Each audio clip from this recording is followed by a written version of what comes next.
A very good afternoon to everyone, and thank you, Judy, for organizing this session and for inviting the partnership to present the global strategy for women's, children, and adolescent health. It's a particular pleasure for me to be here at the Congress and for the first time in Australia, so I would like to thank you for the warm welcome that I've received over the past few hours here. I will be talking about the global strategy in general, so it will be a presentation a little bit at a high level, but luckily then the following intervention will be able to ground the global strategy in the work that all of us are trying to do to improve the health of women, children, and adolescents around the world. Knowing that this session will be starting immediately after lunch, I thought about starting with a video of a couple of minutes that illustrates the global strategy. So allow me to get there.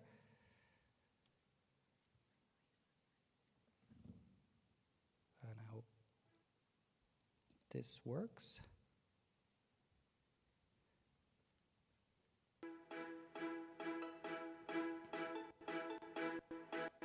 Imagine for a moment the future as you'd like it to be.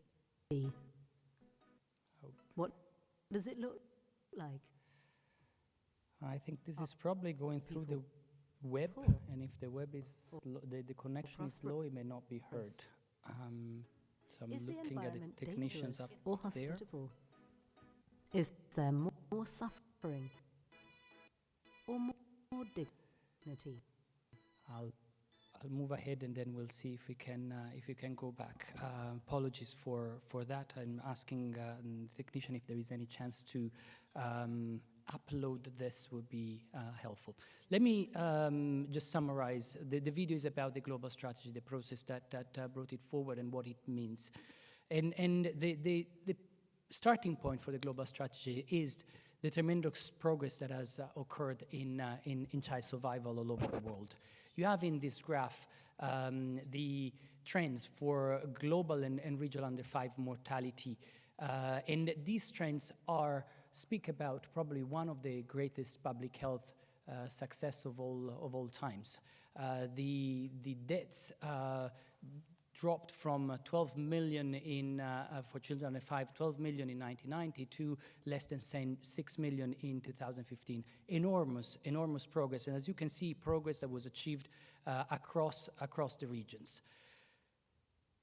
But as you can see also, where the bar for the MDG4 target is, only very few regions were able to reach that target.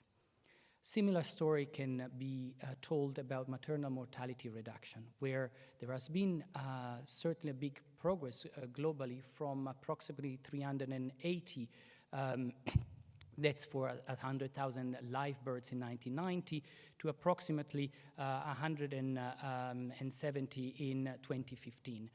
You can see the projection. This is expected to continue to slow down, but it's a reduction that has not met the goals in the MDG5. So the real basis for the global strategy that was developed in 2015 was that we do have an unfinished agenda. The health MDGs have not been met, and the pace of progress has varied across countries and interventions, and we know that the progress has been particularly slow in humanitarian and fragile settings. And so inequities have really emerged as one of the stronger determinants of ill health among children and women all over the world. And the adolescents have also emerged as an especially vulnerable group. The lack of access to sexual and reproductive health information, services, and rights has become an absolute priority. And now, more than ever, within the current political scenario, you probably have all heard about the She Decides movement that met a few weeks ago in Brussels, against which approximately $200 million were raised in one conference generated in a few weeks to signal the great interest and determination to move forward the agenda for reproductive health rights, even at difficult global political times. But why an updated global strategy when there was a strategy already in 2018? The main reason is in those boxes that you have on your left-hand side. The SDGs have emerged, and the SDGs bring forward an agenda that is a multi-sectoral agenda under which women, children, and adolescents are absolutely central. There is a lot of need to support countries to realize these SDGs, and there is a role that every one of us has to play. So how was the global strategy developed? As was mentioned earlier by Judy, the process was extremely participatory, with more than 7,000 individuals and organizations that contributed inputs. There were technical papers developed and put in various journals, like the British Medical Journal. There were regional consultation in several regions of the world, in India, in South Africa, in the Middle East.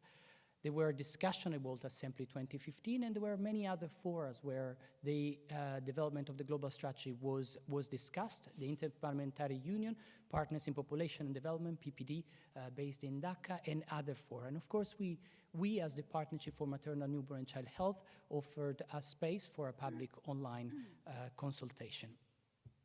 So the global strategy was launched, and as the video would have shown, is based around three main principles: survive, thrive, and transform.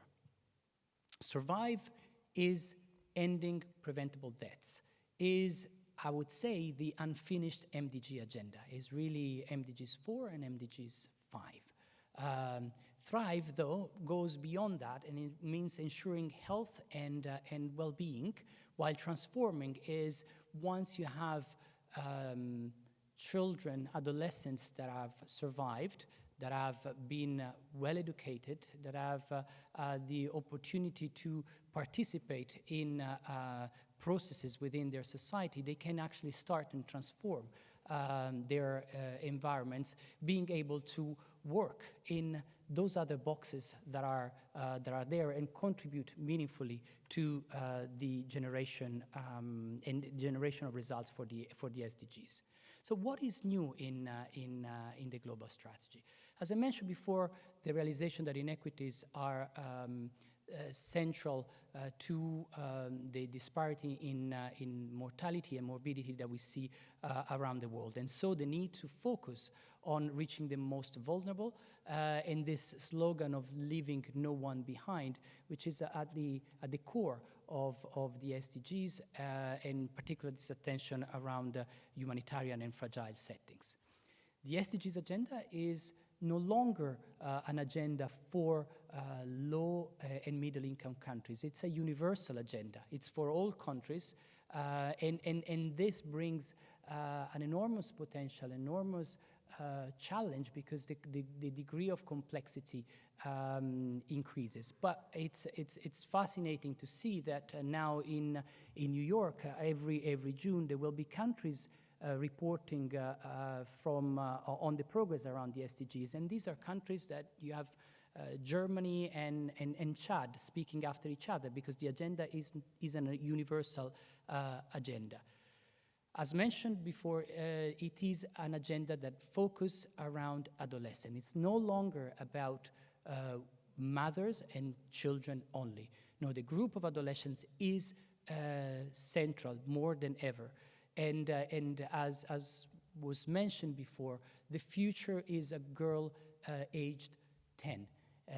These SDGs are really for that age group that will be 24, 25 in 2030. And I do happen to have a girl aged 10 as one of my daughters. And I feel it really, really personal. It is an agenda that is not it's global, but it is really personal when you think about your children, your nieces, and their future that we are trying to build for them around all those boxes, not only health, those boxes.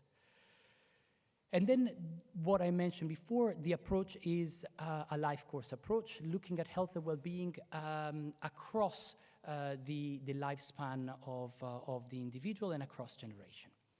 And lastly, this new strategy talks about a multi-sectoral approach, an approach that brings together various sectors: nutrition, education, and WASH. So it's an agenda that is very ambitious and more difficult to realize. I think it was easier before to look after child mortality or maternal mortality only. It will be much more difficult to produce the same progress that I shown in the first two slides about child mortality and maternal mortality. It will be more difficult to show results at the global level through multi-sectoral actions by the year 2030. So it's a challenging agenda, but it's one that we cannot shy away from. So what is underpinning this strategy is a global architecture that I will show you, is shown here. At the center of that circle, you do have the country leadership. So multi-stakeholder engagement of partners is critical for making change in countries to improve the health outcomes of these populations. Around the country leadership, there are a number of partners. There are partners like the Partnership for Maternal, Newborn and Child Health, which I belong, that are entrusted with increasing accountability and alignment of global stakeholders. You do have partners that provide technical assistance, and these are the UN agencies, is the WHO, is the UNICEF, the UNFPA, the World Bank, that provide technical support to countries. There is an issue of financing, and as we know, the financing for these areas is primarily domestic in nature, but there is also quite a high level of external financing that goes to countries. This is highlighted by the Global Financing Facility hosted by the World Bank, but also by other institutions like Gavi and the Global Fund that provide substantial amount for the SRMNCAH agenda. On top of all this, there is the Every Woman, Every Child high-level steering group, which is a group that is led by the President of Chile, Madame Bachelet, by the Prime Minister of Ethiopia, and as of 2 weeks ago, by the UN Secretary General Guterres, who has just joined as the third and senior leader and co-chair of the high-level steering group. So that is the place where the global architecture is actually managed.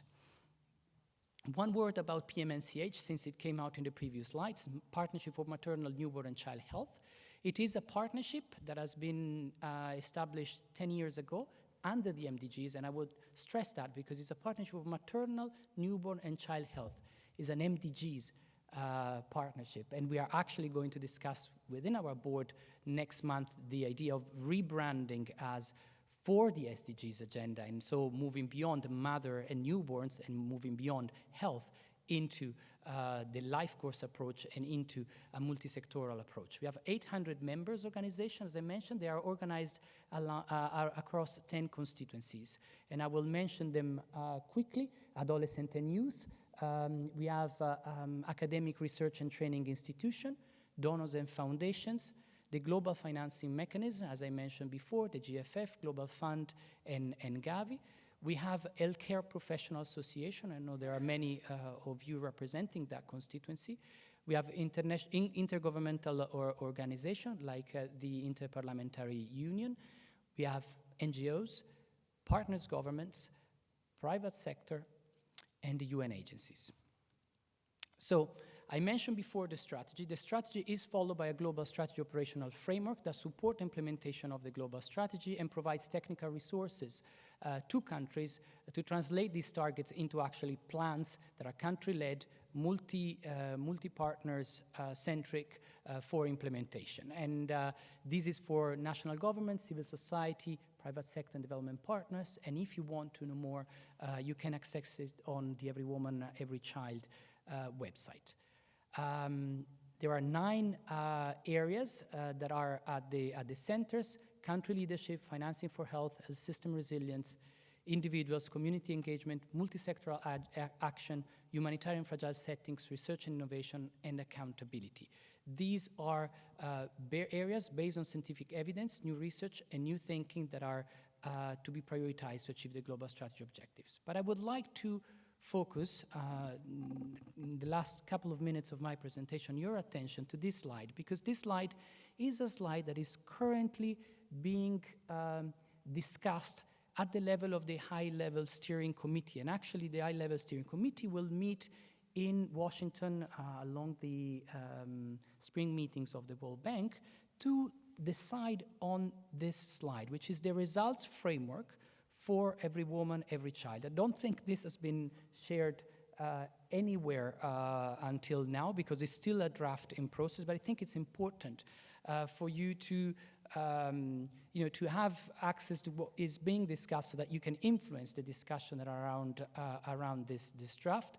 And so which is a results framework of up to 2020 that is organized around the 3 priority areas that I mentioned before: survive, thrive, and transform, and that identifies focus areas that needs to be prioritized moving forward. And what do we have in those yellow boxes? Early childhood development, adolescent health and well-being, quality, equity, and dignity as a cross-sectoral approach to all services that are provided for women, children, and adolescents, sexual and reproductive health rights, empowerment of women, girls, and communities, and humanitarian and fragile settings. And there is a committee that is working behind this to try to define what the contribution by each of the partners that I mentioned before are part of the architecture will be to this priority areas. And of course, we hope this, by prioritizing these areas, by having the UN Secretary General supporting the Every Woman, Every Child movement, and just for you to know, the new Secretary General basically dismantled all the initiatives that had been under the previous Secretary General to naturally start his own priorities for his term as Secretary General. Every Woman, Every Child was the only one that was actually kept. And so that's a very positive sign that we have at that level in an agenda from the UN Secretary General that is primarily revolving around peace. And of course, the appointment of Amina Mohammed was one of the key drivers of the global strategy as the Under-Secretary General, is a guarantee of continuity for political support at the UN level for the global strategy.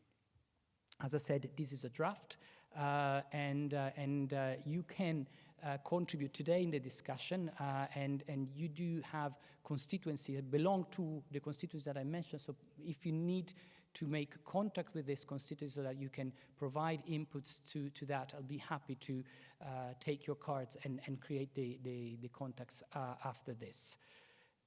And let me just mention this last slide. What is the aim of the Every Woman, Every Child global strategy is really to provide high returns for investments in women, children, and adolescents. And so to finish that unfinished agenda about preventable maternal, stillbirths, newborn, and child and adolescent deaths is to make sure that those investments actually have a return socially and economically, is making the case with governments that investing in health is a smart social and economical and hence a smart political choice, is reaping the demographic dividend that we would have if we can create healthy children, if we can have these healthy children living into adolescence, and an adolescence where opportunities are provided for this young women and men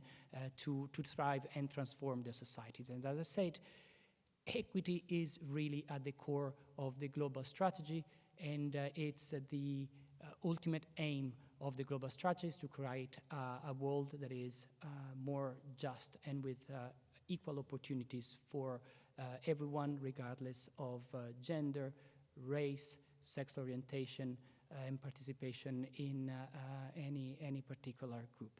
So I will stop here, and I very much look forward to the discussion, to other panelists, and then the discussion with all of you. Thank you very much. And I don't know if we have the video. I may try one last time if this can be reloaded. Do we have it? No. So I'll finish here. Thank you very much.